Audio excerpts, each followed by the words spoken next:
Hello friends, स्वागत है आपका अपने ही YouTube channel VN education point 45 में। ध्यान दीजिएगा दोस्तों, आज हम लोग प्रैक्टिस सेट नंबर 6 लगाने वाले हैं। कितना? Practice set number 6। टोटल आपको 24 प्रैक्टिस सेट इसमें दिया है दोस्तों। इसमें 1 से लेकर 5 तक हम लोगों ने लगा रखा है सेट। इसका प्लेलिस्ट बना हुआ है दोस्तों, जाइए वहाँ पर आप लोग और फटाफट रिवीजन स्टार्ट कर दीजिए। अगर पीडीएफ चाहिए तो पीडीएफ भी आपको स्क्रॉल करके देखिएगा टेलीग्राम चैनल पर, वहाँ पर आपको मिल जाएगा ऊपर में, और इसका लिंक आपको डिस्क्रिप्शन बॉक्स में मिल जाएगा दोस्तों। चलिए देखते हैं आज का पहला प्रश्न बिना देरी किए। तो प्रश्न की ओर जाने से पहले एक अनुरोध है कि जो भी चैनल को विजिट करके नए आए हैं, चैनल को सब्सक्राइब कर ले और अपने दोस्तों में भी शेयर ज़रूर करें, और साथ ही साथ लाइक और शेयर भी ज़रूर क्या कीजिए, ताकि हमको मोटिवेशन मिलता रहे आप लोगों से दोस्तों। चलिए देखते हैं आज का पहला प्रश्न। फॉर्म सेट नंबर 6 का आज पहला प्रश्न है, ताज़े पानी की सबसे बड़ी झील लेक सुपीरियर। जी हाँ, लेक सुपीरियर ये झील जो है आपको कहाँ स्थित है? तो एक हो जाएगा संयुक्त राज्य अमेरिका में स्थित है। ताज़े पानी की जो सबसे बड़ी झील है लेक सुपीरियर कहाँ स्थित है? अमेरिका में स्थित है। तो दोस्तों चलेंगे तो दूसरे प्रश्न की ओर। किस पंचवर्षीय योजना के अंतर्गत समाज में समाजवादी ढांचे की स्थापना का संकल्प लिया गया था?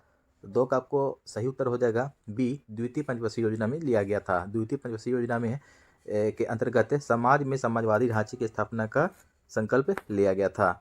अगला प्रश्न है 3 नंबर, निम्नलिखित में से कम 2 बार नोबेल पुरस्कार प्राप्त कर किया किसने? देखिए, कम से कम 2 बार नोबेल पुरस्कार प्राप्त किया है किसने? Winston Churchill, Madame Curie, Woodrow Wilson, Kofi Annan. तो 3 का आपको सही उत्तर हो जाएगा बी, मैडम क्यूरी ने।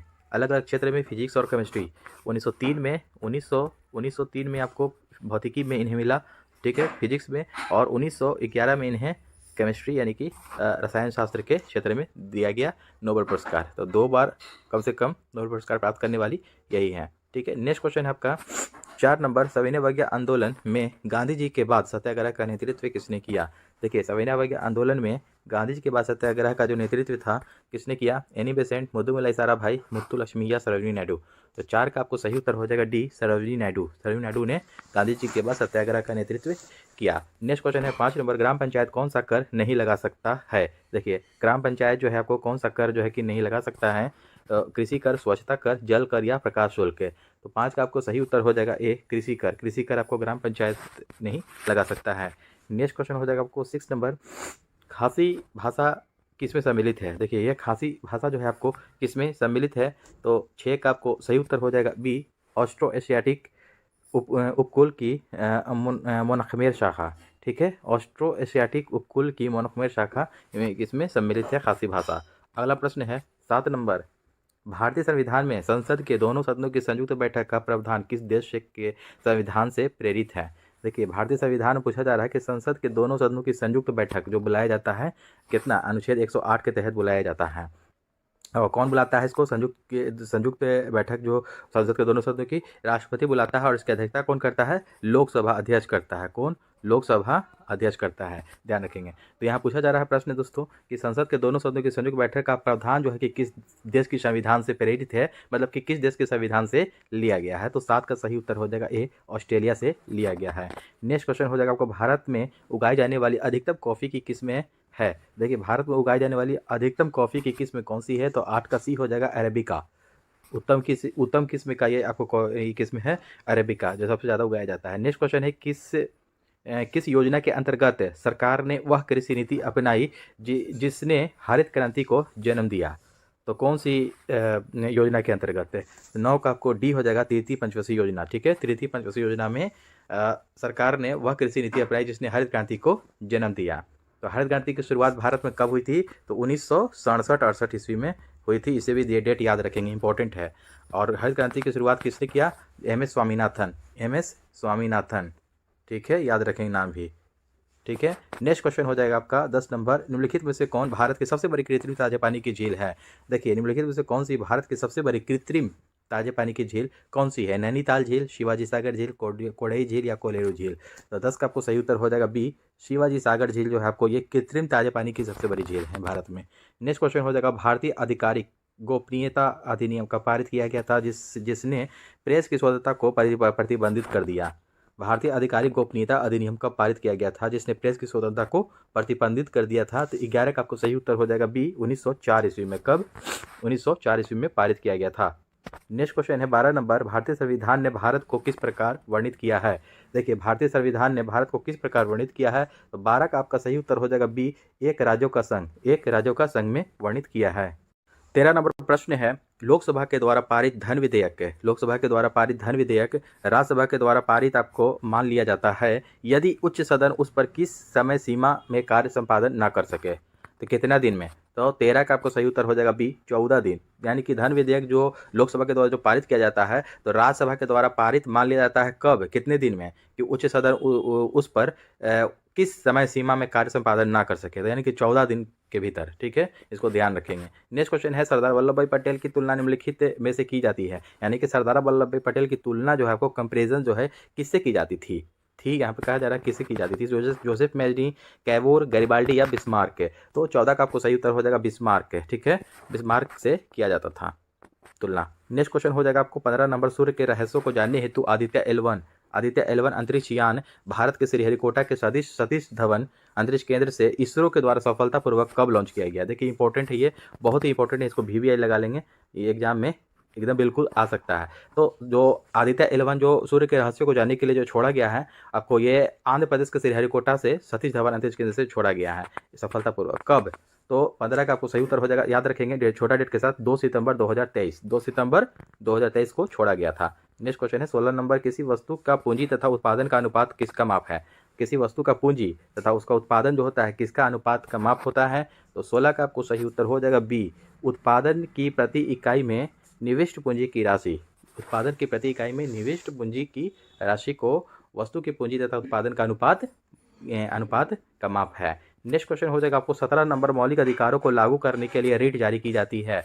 देखिए मौलिक अधिकारों को लागू करने के लिए जो रिट जारी की जाती है किसके द्वारा, संसद के द्वारा, राष्ट्रपति द्वारा, उच्चतम न्यायालय के द्वारा या चुनाव आयोग के द्वारा। 17 का आपको सही उत्तर हो जाएगा सी, सुप्रीम कोर्ट। ठीक है, उच्चतम न्यायालय के द्वारा जारी किया जाता है, मौलिक अधिकारों को लागू करने के लिए एक रिट जारी किया जाता है जो कि सुप्रीम कोर्ट के द्वारा जारी किया जाता है। अगला प्रश्न है, 69वां राष्ट्रीय फिल्म पुरस्कार 2023 सर्वश्रेष्ठ अभिनेता किसे चुना गया है। देखिए 69वां राष्ट्रीय फिल्म पुरस्कार 2023 में सर्वश्रेष्ठ अभिनेता किसे चुना गया है। तो 18 का आपको सही उत्तर हो जाएगा डी, अल्लू अर्जुन। ठीक है, ये साउथ मूवी का हीरो है, उन्हीं को चुना गया है, अल्लू अर्जुन को। आप लोग जहाँ तक कि जानते होंगे, ये आपको अल्लू अर्जुन को 69वां राष्ट्रीय फिल्म पुरस्कार 2023 का सर्वश्रेष्ठ अभिनेता चुना गया है, ध्यान रखेंगे, इंपॉर्टेंट है। नेक्स्ट क्वेश्चन हो जाएगा आपको 19 नंबर, गांधी इन चंपारण पुस्तक के लेखक कौन है। गांधी इन चंपारण पुस्तक के लेखक कौन है। राजकमल मुखर्जी, दीनानाथ गोपाल तेंदुलकर, डॉक्टर KP माथुर या दीपक सुराना। तो 19 का सही उत्तर हो जाएगा बी, दीनानाथ गोपाल तेंदुलकर। याद रखेंगे, गांधी इन चंपारण पुस्तक के लेखक कौन है, दीनानाथ गोपाल तेंदुलकर हैं। नेक्स्ट क्वेश्चन है, निम्नलिखित देशों में से किस देश में तकलामाकन मरुस्थल स्थित है। कौन से देश में स्थित है तकलामाकन मरुस्थल, इंपॉर्टेंट है। देखिए तकलामाकन मरुस्थल कहाँ है, मंगोलिया, चीन, तजाकिस्तान या कजाकिस्तान। तो 20 का आपको सही उत्तर हो जाएगा बी, चीन। क्या है ये स्थित है, चीन में स्थित है तकलामाकन मरुस्थल। अगला प्रश्न हो जाएगा 21 नंबर, मानचित्र बनाने के विज्ञान को क्या कहते हैं।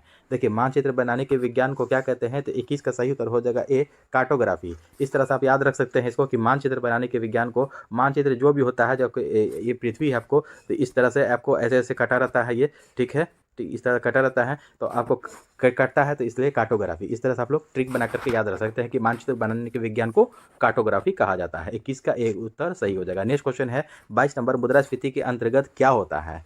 22 का ए हो जाएगा, देखिए मुद्रा का मूल्य घटता है। पहला ही आपका सही है कि मुद्रास्फीति जब होता है आपको ये, तो उसमें क्या होता है, मुद्रा का मूल्य जो है ना, कि उसका करेंसी का जो वैल्यू है घट जाता है, कम हो जाता है मुद्रास्फीति में। नेक्स्ट क्वेश्चन हो जाएगा 23 नंबर, 10 सितंबर 2023 को इंडोनेशिया बैडमिंटन मास्टर्स का खिताब किसने जीता। 10 सितंबर 2023 को इंडोनेशिया बैडमिंटन मास्टर्स का खिताब किसने जीता। तो 23 का आपको डी हो जाएगा, किरण जॉर्ज। किसने जीता, किरण जॉर्ज। आप लोग करेंट अफेयर साथ में याद करते चलेंगे, जीके जीएस के साथ साथ और मैथ रीजनिंग लगाते हुए, ठीक है, क्योंकि आपको करेंट अफेयर से भी आपको लगभग 20 क्वेश्चन आपको रहेगा ही रहेगा, इसलिए करेंट पर भी ज़्यादा ध्यान देना है। नेक्स्ट क्वेश्चन है आपका 24 नंबर प्रश्न है, राष्ट्रीय कृषि अनुसंधान प्रबंधन अकादमी कहाँ स्थित है। राष्ट्रीय कृषि अनुसंधान प्रबंधन अकादमी कहाँ स्थित है। तो 24 का बी हो जाएगा, हैदराबाद। कहाँ स्थित है, राष्ट्रीय कृषि अनुसंधान प्रबंधन अकादमी हैदराबाद में स्थित है। नेक्स्ट क्वेश्चन है, भारत में निम्नलिखित में से किस प्रकार की बिजली का उत्पादन सर्वाधिक होता है। देखिए भारत में जो है कि किस प्रकार की बिजली का, कौन सी टाइप की बिजली का जो उत्पादन है आपको सर्वाधिक होता है। तो 25 का आपको सही उत्तर हो जाएगा बी, तापीय बिजली। तापीय बिजली आपको सबसे ज़्यादा उत्पादन होता है। नेक्स्ट क्वेश्चन है, जब स्वतंत्रता की माउंटबेटन योजना स्वीकार की गई उस समय भारतीय राष्ट्रीय कांग्रेस का अध्यक्ष कौन थे। देखिए जब स्वतंत्रता की माउंटबेटन योजना स्वीकार की गई उस समय आप पूछा जा रहा है कि भारतीय राष्ट्रीय कांग्रेस के जो अध्यक्ष कौन थे। तो माउंटबेटन योजना कब आया था? 1946 में आया था। तो 1946 में कौन थे? तो 26 का आपको सही उत्तर हो जाएगा डी, आचार्य जेबी कृपलानी। उसमें कौन थे? आचार्य जेबी कृपलानी। नेक्स्ट क्वेश्चन है, लोकसभा का चुनाव लड़ने के लिए प्रत्याशी को न्यूनतम आयु कितनी चाहिए? लोकसभा चुनाव लड़ने के लिए न्यूनतम आपको आयु कितना चाहिए? तो लोकसभा के लिए दोस्तों चाहिए आपको सी हो जाएगा 25 वर्ष। कितना? 25 वर्ष, यानी कि प्रधानमंत्री बनने के लिए न्यूनतम आयु 25 वर्ष। और वहीं आपको पूछ जाएगा राष्ट्रपति बनने के लिए तो 35 वर्ष। राष्ट्रपति बनने के लिए 35 वर्ष होता है, ध्यान रखेंगे इसको भी। तो दोस्तों एक ट्रिक है इसमें, देखिए रा उ रा याद रखेंगे। देखिए राष्ट्रपति, उपराष्ट्रपति और राज्यपाल, ये तीनों आपको 35 वर्ष होता है मिनिमम आयु, ध्यान रखेंगे। इस तरह के इसको ट्रिक बना करके याद रख सकते हैं। नेक्स्ट क्वेश्चन है आपका, यह विचार किसने विकसित किया था कि साधन ही उद्देश्यों का औचित्य बनाते हैं? देखिए यह आपको विचार किसने प्रस्तुत किया था या कि एक विकास किया था, विकसित किया था कि साधन ही उद्देश्यों का औचित्य बनाते हैं। साधन ही उद्देश्यों का जो कि औचित्य बनाते हैं। तो 28 का आपको सही उत्तर हो जाएगा डी, महात्मा गांधी। ये किनका विचार था? महात्मा गांधी का था। नेक्स्ट क्वेश्चन है, किसने कहा था कि स्वाद का वास्तविक स्थान जिन्हा नहीं बल्कि मन है? ठीक है, बल्कि क्या है? मन है। यानी कि ये कह रहा है कि स्वाद का वास्तविक स्थान जिन्हा नहीं यानी बल्कि मन है। तो 29 का आपको सही उत्तर हो जाएगा ये बी, ये भी महात्मा गांधी ने ही कहा था। ध्यान रखेंगे दोनों के साधन ही उद्देश्यों का औचित्य बनाते हैं, यह विचार किसने विकसित किया था? तो महात्मा गांधी। और यह किसने कहा था कि स्वाद का वास्तविक स्थान जिन्हा नहीं बल्कि मन है? ये आपको महात्मा गांधी ने कहा था। इंपॉर्टेंट दोनों क्वेश्चन हो जाएगा, ध्यान रखेंगे। नेक्स्ट क्वेश्चन हो जाएगा आपको 30 नंबर, भारतीय संविधान की उद्देशिका में परिवर्तन किस संशोधन अधिनियम से किए गए थे? देखिए भारतीय संविधान में उद्देशिका में परिवर्तन किस संशोधन अधिनियम से किए गए थे? तो 30 का आपको सही उत्तर हो जाएगा सी। देखिए 42वां संविधान संशोधन 1976। ठीक है, संशोधन, कोई भी संशोधन या कोई भी चीज़ जोड़ा गया तो आपको 42वां संविधान संशोधन 1976 के द्वारा ही किया गया है। और जो भी हटाने का काम किया गया है वो आपको 44वां संशोधन 1979 यहाँ पे दे रहा है, 78 होगा आपको एग्जैक्ट। ठीक है, नेक्स्ट क्वेश्चन हो जाएगा आपको 31 नंबर, संसद के किसी भी सदन के 2 सत्रों के बीच अंतराल किससे अधिक नहीं होनी चाहिए? देखिए संसद के किसी भी सदन के 2 सत्रों के बीच के अंतराल को बोला जा रहा है कि अधिक नहीं होना चाहिए। कितना से? 3 महीने, 6 महीने, 9 महीने या 12 महीने। तो 31 का आपको सही उत्तर हो जाएगा बी, 6 महीने से ज़्यादा नहीं होना चाहिए। अगला प्रश्न है, एलोरा में गुफाएं और शैलकृत मंदिर किस धर्म के हैं? जो महाराष्ट्र के एलोरा में की गुफाएं में शैलकृत मंदिर जो है आपको किस धर्म से संबंधित है? कौन कौन से? हिंदू बौद्ध, बौद्ध जैन, हिंदू जैन या हिंदू बौद्ध जैन तीनों। तो 32 का आपको सही उत्तर हो जाएगा डी हो जाएगा आपको, हिंदू बौद्ध जैन तीनों धर्म से संबंधित है। नेक्स्ट क्वेश्चन हो जाएगा आपको 33 नंबर, अकबर के दरबार में सबसे प्रसिद्ध संगीतकार तानसेन का मूल नाम क्या था? देखिए इंपॉर्टेंट है, जो अकबर के दरबार में जो रहते थे ना तानसेन, ये एक वो संगीतकार थे तानसेन, इनका मूल नाम क्या था? तो 33 का आपको सही उत्तर हो जाएगा सी, रामतनु पांडे। क्या था इनका नाम? तानसेन का रामतनु पांडे। अगला प्रश्न है 34 नंबर, किस अधिनियम की महत्वपूर्ण विशेषता प्रांतीय स्वायत्ता थी? किस अधिनियम की महत्वपूर्ण विशेषता प्रांतीय स्वायत्ता थी? तो 34 का आपको सही उत्तर हो जाएगा ए, 1935 अधिनियम की महत्वपूर्ण विशेषता प्रांतीय स्वायत्ता थी। इसको इंपॉर्टेंट प्रश्न है, इसको याद रखेंगे ध्यान से। नेक्स्ट क्वेश्चन है आपको 35 नंबर, म्यांमार देश की मुद्रा कौन सी है? देखिए म्यांमार देश की करेंसी के बारे में पूछा जा रहा है कि क्या है। तो 35 का आपको बी हो जाएगा, क्यात। म्यांमार की मुद्रा का नाम क्या है? क्यात। नगुलट्रम कहाँ का है? ये आपको भूटान का है, याद रखेंगे भूटान का है नगुलट्रम। ठीक है, बहत कहाँ का है? ये थाईलैंड का है, थाईलैंड का है। ठीक है, याद रखेंगे थाईलैंड। नेक्स्ट क्वेश्चन हो जाएगा आपको 1857 के विद्रोह के दौरान भारत का गवर्नर जनरल कौन था? 1857 का जब विद्रोह हो रहा था तो उस दौरान भारत का आपको गवर्नर जनरल कौन था? तो 36 का आपको सही उत्तर हो जाएगा बी, लॉर्ड कैनिंग। कौन था? 1857 लॉर्ड कैनिंग। नेक्स्ट क्वेश्चन है, महात्मा बुद्ध किस वंश से संबंधित थे? देखिए महात्मा बुद्ध जो है कि किस वंश से संबंधित थे? ज्ञात्रिक, मौर्य, शाक्य या कुरु। तो 37 का आपका सही उत्तर हो जाएगा सी, शाक्य कुल के, शाक्य कुल से संबंधित थे, यानी कि शाक्य वंश से संबंधित थे। 38 नंबर प्रश्न है, निम्नलिखित में से किसको सूर्य की ऊर्ध्वाधर किरणें कभी भी नहीं मिलेंगी? देखिए निम्न में से सूर्य की जो ऊर्ध्वाधर की किरणें कभी भी नहीं मिलेंगी, निम्न किसको, कौन से मतलब कि शहर को? तो मुंबई, चेन्नई, तिरुवनंतपुरम या श्रीनगर। तो 38 का सही उत्तर हो जाएगा आपको डी, श्रीनगर को नहीं मिलेगी। अगला प्रश्न है आपको 39 नंबर, भारत की जनसंख्या में ऋणात्मक वृद्धि दर किस दशक में दर्ज की गई थी? देखिए ऋणात्मक वृद्धि दर पूछा जा रहा है कि कौन से दशक में आपको दर्ज किया गया था भारत में, कौन से साल में, कौन से ईयर में? तो 39 का आपको सही उत्तर हो जाएगा बी, 1911 से 1921 से। ठीक है, 1911 से 1921 में आपको ऋणात्मक वृद्धि दर दर्ज किया गया था। अगला प्रश्न है 40 नंबर, निम्नलिखित में से कौन सा संसाधन अजैव और नवीकरणीय है? कौन सा संसाधन है जो कि आपको अजैय और नवीकरणीय है? तो 40 का सही उत्तर हो जाएगा सी हो जाएगा जल। जल जो है कि आपको अजैय और नवीकरणीय संसाधन है। नेक्स्ट क्वेश्चन हो जाएगा आपको 41 नंबर, निम्नलिखित में से कौन सा नगर राष्ट्रीय राजधानी क्षेत्र में नहीं आता है? कौन सा नगर है जो कि राष्ट्रीय राजधानी क्षेत्र में नहीं आता है? पानीपत, रोहतक, खुर्जा या मथुरा? तो 41 का आपको सही उत्तर हो जाएगा डी। क्या हो जाएगा? डी मथुरा। मथुरा नहीं आता है। नेक्स्ट क्वेश्चन है, भारत की किस नदी को वृद्ध गंगा कहा जाता है? देखिए वृद्ध गंगा के नाम से किसे जाना जाता है? तो 42 का आपको बी हो जाएगा, गोदावरी को वृद्ध गंगा के नाम से जाना जाता है। नेक्स्ट क्वेश्चन है, तंजानिया की राजधानी क्या है? तो तंजानिया की राजधानी क्या है? तो डोडोमा।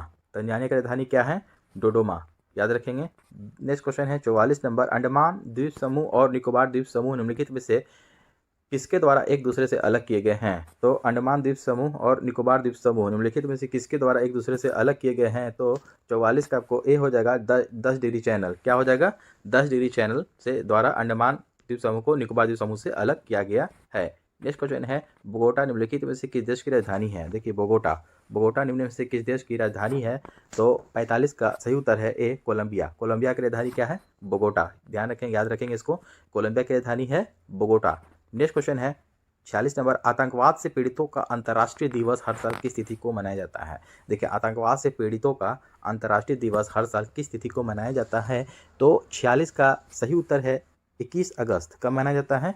21 अगस्त को हर साल अंतर्राष्ट्रीय दिवस यानी कि आतंकवादों से पीड़ितों का अंतर्राष्ट्रीय दिवस मनाया जाता है। अगला प्रश्न है, डांस लेगेसी ऑफ पाटलिपुत्र पुस्तक का लेखक कौन है? देखिए इंपॉर्टेंट है, इसको आपको इंपॉर्टेंट में रखेंगे कि डांस लेगेसी ऑफ पाटलिपुत्र के लेखक कौन है? तो 47 का आपको ए हो जाएगा, शोभना नारायण। कौन है? शोभना नारायण आपको डांस लेगेसी ऑफ पाटलिपुत्र के लेखक हैं। अगला प्रश्न है 48 नंबर है, मई 2023 में बिहार सरकार के द्वारा लॉन्च मिशन परिवर्तन का संबंध किससे है? देखिए 2023 में जो मई 2023 में बिहार सरकार के द्वारा लॉन्च हुआ था मिशन परिवर्तन का संबंध पूछा जा रहा है। इंपॉर्टेंट है, इसको बीबीआई लगा लेंगे। बिहार से है, आप लोग स्पेशली बीएसएससी की तैयारी कर रहे हैं तो इसमें आपको इंपॉर्टेंट हो जाएगा, जो भी बिहार से क्वेश्चन आएगा ध्यान रखेंगे। तो लॉन्च जो हुआ था आपको मिशन परिवर्तन किससे संबंधित? शिक्षा सुधार, स्वास्थ्य सुधार, राजनीतिक सुधार या आर्थिक सुधार? तो 48 का सही उत्तर हो जाएगा बी, स्वास्थ्य सुधार से संबंधित है। किससे संबंधित है? मिशन परिवर्तन स्वास्थ्य सुधार से संबंधित है, हेल्थ से संबंधित है, याद रखेंगे। नेक्स्ट क्वेश्चन है 49 नंबर, पंचायती राज सम्मिलित किया गया। पंचायती राज जो है कि सम्मिलित किया गया, कौन सी सूची में सम्मिलित किया गया है? तो 49 का आपको सही उत्तर हो जाएगा बी, राज्य सूची में। कहाँ? पंचायती राज को सम्मिलित किया गया है राज्य सूची में। अगला प्रश्न है 50 नंबर, किसके जन्म दिवस को राष्ट्रीय शिक्षा दिवस के रूप में मनाया जाता है? देखिए राष्ट्रीय शिक्षा दिवस के रूप में किसके जन्मदिन पर मनाया जाता है? तो सी हो जाएगा, मौलाना अबुल कलाम आज़ाद। राष्ट्रीय शिक्षा दिवस जो मनाया जाता है तो मौलाना अबुल कलाम आज़ाद के जन्म दिवस पर मनाया जाता है। नेक्स्ट क्वेश्चन हो जाएगा आपको 51 नंबर, पृथ्वी के वायुमंडल की कौन सी परत रेडियो तरंगों को पृथ्वी के पृष्ठ से परावर्तित करती है? तो पृथ्वी के वायुमंडल की कौन सी जो परत है आपको रेडियो तरंगों को पृथ्वी के पृष्ठ से परावर्तित करती है यानी कि लौटाती है? तो 51 का आपको सही उत्तर हो जाएगा आयन मंडल। क्या है? आयनोस्फीयर। इंग्लिश में इसका नाम याद रखेंगे, आयन मंडल का आयनोस्फीयर कहा जाता है। नेक्स्ट क्वेश्चन हो जाएगा, नेक्स्ट क्वेश्चन है 52 नंबर, निम्नलिखित में से कौन सा युग में सही सुमेलित नहीं है? कौन सा युग में जो है कि सही सुमेलित नहीं है? तो 52 का बी हो जाएगा, पीवीसी थर्मोसेटिंग। देखिए ये आपको सुमेलित नहीं है। देखिए नाइलॉन जो है कि थर्मोप्लास्टिक, ये सही है, थर्मोप्लास्टिक से नाइलॉन बनता है। फिनॉल फॉर्मल्डिहाइड थर्मोसेटिंग, ये भी सही है। पॉलीप्रोपिलीन थर्मोप्लास्टिक, ये भी सही है। लेकिन आपको पीवीसी जो है आपको थर्मोसेटिंग प्लास्टिक से नहीं बनता है, आपको यही गलत है, यही आपको गलत ही सही हो जाएगा, नेगेटिव का नेगेटिव। नेक्स्ट क्वेश्चन हो जाएगा आपको 53 नंबर, विशिष्ट सापेक्षता सिद्धांत के अनुसार निम्नलिखित में से क्या सापेक्ष नहीं है? क्या सापेक्ष है? आपको विशिष्ट सापेक्षता सिद्धांत के अनुसार क्या सापेक्ष नहीं है? किसी वस्तु की लंबाई, प्रकाश का वेग, दो परिघटनाओं के बीच समय अंतराल या समकालीनता? तो 53 का सही उत्तर है बी, प्रकाश का वेग आपको जो है सापेक्ष नहीं है। नेक्स्ट क्वेश्चन है 54 नंबर, गैस के गुब्बारों में हाइड्रोजन गैस की जगह हीलियम गैस का प्रयोग किया जाता है, क्यों किया? देखिए गैस के गुब्बारों में हाइड्रोजन गैस की जगह हीलियम गैस का प्रयोग किया जाता है, क्यों? क्योंकि यह जो हो जाएगा आपको अदाह है, ठीक है ना, अदाह है, ये इनफ्लेमेबल है, इसीलिए आपको हाइड्रोजन गैस की जगह हीलियम गैस का प्रयोग किया जाता है गुब्बारे में। नेक्स्ट क्वेश्चन है आपको 55 नंबर, निम्नलिखित में से किसका पूर्ण अपवर्तनांक 1 के निकटतम होता है? देखिए निम्नलिखित में से किसका जो है कि पूर्ण अपवर्तनांक 1 के निकटतम होता है? किसका? अल्कोहल, पानी, वायु या मिट्टी का तेल या केरोसिन जिसको कहा जाता है।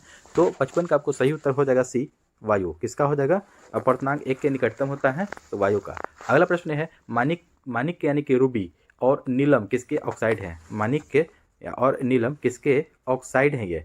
तो 56 का सही उत्तर हो जाएगा आपको ये एल्युमिनियम के। किसके? एल्युमिनियम के, यानी कि कहा जाता है कि रूबी से आप लोग पकड़ सकते हैं, रूबी सिल्वर कहा जाता है ना। तो माणिक और नीलम जो दोनों हैं किसके ऑक्साइड है? ये एल्युमिनियम के ऑक्साइड हैं। अगला प्रश्न हो जाएगा 57 नंबर, एक फोटो सेल में प्रकाश ऊर्जा को परिवर्तित किया जाता है। एक फोटो सेल में प्रकाश ऊर्जा को किस में परिवर्तित किया जाता है? तो 57 का आपको सही उत्तर हो जाएगा डी, विद्युत ऊर्जा में। प्रकाश ऊर्जा को विद्युत ऊर्जा में परिवर्तित किया जाता है एक फोटो सेल में। अगला प्रश्न है युष्टोकिल्निका मानव शरीर के किस भाग में स्थित होती है? देखिए युष्टोकिल्निका जो है आपको मानव शरीर के किस भाग में स्थित होती है? अच्छा क्वेश्चन है, इसको VPI लगा लेंगे, अच्छा प्रश्न है ये। तो 58 का आपको सही उत्तर हो जाएगा बी, कान।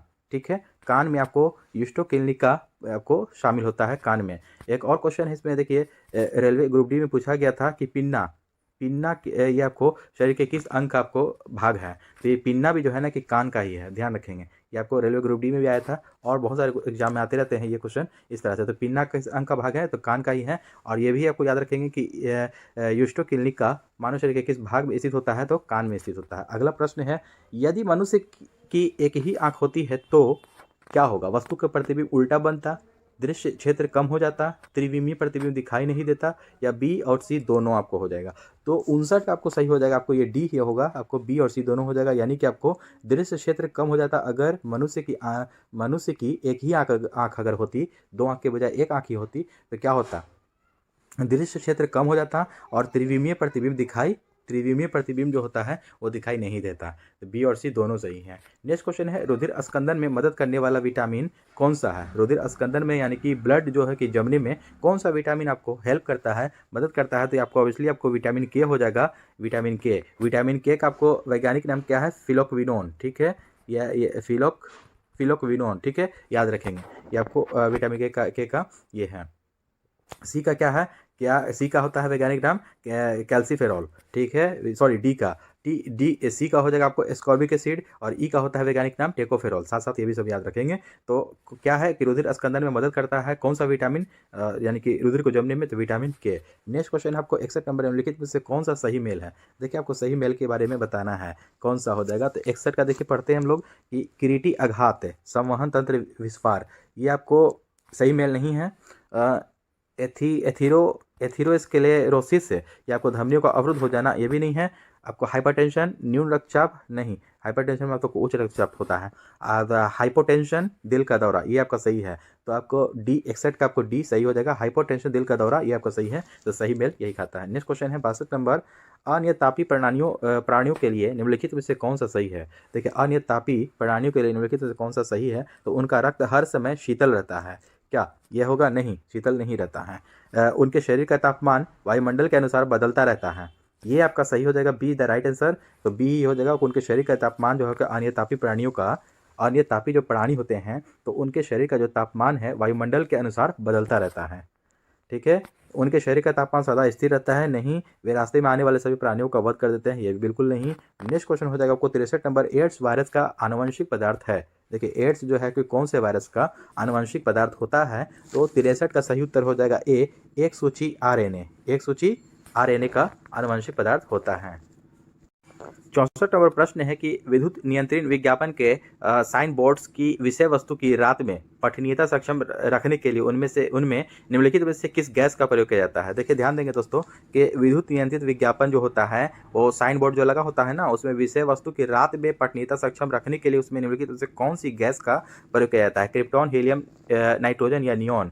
तो 64 का आपको सही उत्तर हो जाएगा डी हो जाएगा, नियॉन गैस का ही उसमें प्रयोग किया जाता है। जो बोर्ड लगा रहता है ना, अंदर से जो लाइट जलते रहता है, जो कोई भी दुकान पे या कहीं पर भी लगा रहता है दोस्तों, तो उसी के बारे में ये कहा जा रहा है। तो उसमें कौन सी गैस भरी होती है? नियॉन गैस भरी होती है। 64 का आपको सही उत्तर हो जाएगा डी। नेक्स्ट क्वेश्चन है 65 नंबर, खाद्य श्रृंखला में क्रमिक उच्च स्तरों पर किसी जीव विष यानी कि टॉक्सिन की सांद्रता खाली स्थान कहलाती है, क्या कहलाती है?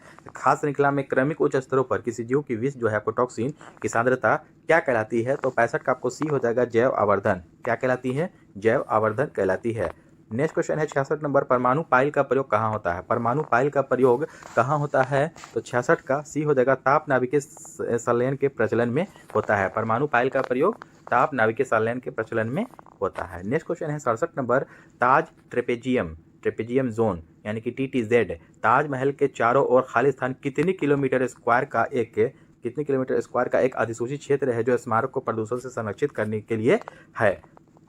तो 67 का सही उत्तर है आपको डी हो जाएगा आपका 10,400 मीटर, 10,400 किलोमीटर स्क्वायर। ठीक है, कितना क्षेत्र में 10,400 किलोमीटर स्क्वायर का एक अधिसूचित क्षेत्र है जो स्मारक को प्रदूषण से संरक्षित करने में यानी कि बचाने के लिए लगाया गया है। तो ताज ट्रेपेजियम जोन ये इसको कहा जाता है जो ताजमहल के चारों ओर लगाया गया। नेक्स्ट क्वेश्चन है आपको 68 नंबर, जो पदार्थ जल के संपर्क में आने पर तत्काल कोलाइडी विलयन बना लेता है उसे क्या कहते हैं? जो पदार्थ जल के संपर्क में आने पर तत्काल कोलाइडी विलयन बना लेता है उसे क्या कहते हैं? तो 68 का सही उत्तर हो जाएगा डी, जलरागी कोलाइड। उसे क्या कहते हैं? जो पदार्थ जो जल के संपर्क में आने पर तत्काल कोलाइडी विलयन बना लेता है उसे क्या कहते हैं? जलरागी कोलाइड। नेक्स्ट क्वेश्चन है आपको 69 नंबर, गामा किरणें क्या होती है? गामा किरणें क्या होती है? तो 69 का देखिए सी हो जाएगा, रेडियो सक्रिय पदार्थों द्वारा उत्सर्जित ऊर्जा युक्त किरणें होती हैं। रेडियो सक्रिय पदार्थों द्वारा उत्सर्जित ऊर्जा युक्त किरणें होती हैं गामा किरण। अगला प्रश्न है 70 नंबर, एक अणु ग्लूकोज के पूर्ण ऑक्सीकरण से प्राप्त होते हैं। देखिए, एक अणु ग्लूकोज के पूर्ण ऑक्सीकरण से जो प्राप्त होते हैं तो कितने अणु प्राप्त होते हैं? तो 70 का देखिए बी हो जाएगा, 38 अणु ATP प्राप्त होते हैं। नेक्स्ट क्वेश्चन है, समुद्री खरपतवार निम्नलिखित में से किसका महत्वपूर्ण स्रोत है? समुद्री खरपतवार किसका स्रोत है महत्वपूर्ण? तो 71 का आपका सही उत्तर हो जाएगा आयोडीन का, सी हो जाएगा आयोडीन। समुद्री खरपतवार जो होता है ना उसमें आयोडीन आपको भरपूर मात्रा में मिलता है, तो उसी का आपको यह महत्वपूर्ण स्रोत है। नेक्स्ट क्वेश्चन है आपका 72 नंबर, सामान्यतः 1 से 3 वर्ष के शिशुओं में प्रोटीन की कमी से निम्नलिखित में से कौन सा रोग होता है? जो सामान्यतः 1 से 3 साल के जो बच्चे होते हैं, शिशु होते हैं, उन्हें प्रोटीन की कमी से एक बीमारी होता है। उस बीमारी का नाम क्या है? अरक्तता, गलगल, क्वाशियोर्कर या शुष्क नेत्र प्रदान। तो 72 का आपको सही उत्तर हो जाएगा देखिए क्वाशियोर्कर। ये आपको जो होता है ना आयोडीन, सामान्यतः 1 से 3 साल में प्रोटीन की कमी से आपको ये बीमारी होता है क्वाशियोर्कर और मरासमस एक और बीमारी है। क्वाशियोर्कर और मरासमस भी एक बीमारी होता है जो कि बच्चों में होता है प्रोटीन की कमी से। नेक्स्ट क्वेश्चन हो जाएगा आपको 73 नंबर, जड़ों के द्वारा अवशोषित जल शीर्ष तक पहुंचता है। देखिए, जड़ के द्वारा जो अवशोषित जल शीर्ष तक पौधा का जो पहुंचता है तो कौन से माध्यम? तो 73 का आपको सही उत्तर हो जाएगा बी, जाइलम माध्यम के द्वारा पहुंचता है। नेक्स्ट क्वेश्चन है 74 नंबर, कोशिकाओं के अध्ययन से संबंधित जैविकी की शाखा को क्या कहते हैं? देखिए, कोशिका के अध्ययन से संबंधित जैविकी शाखा को क्या कहते हैं? तो 74 का आपको सही उत्तर हो जाएगा ए, साइटोलॉजी। क्या कहते हैं कि कोशिका के अध्ययन को पूछा जा रहा है कि कोशिका का अध्ययन क्या कहलाता है? साइटोलॉजी कहलाता है। ठीक है, साइटोलॉजी। अगला प्रश्न है 75 नंबर और आज का अंतिम प्रश्न है कि कार्बन डाइऑक्साइड जल में घुलकर कौन सा अम्ल बनाता है? अगर CO2 जल में घुल जाएगा तो कौन सा अम्ल बनेगा? तो 75 का आपको सही उत्तर हो जाएगा बी, H2CO3 बनाएगा। तो दोस्तों, आई होप कि आज का भी सेशन अच्छा लगा हो तो हमारे चैनल को सब्सक्राइब करें और अपने दोस्तों में शेयर करना ना भूलें। तो चलिए दोस्तों, मिलते हैं नेक्स्ट सेट में। धन्यवाद।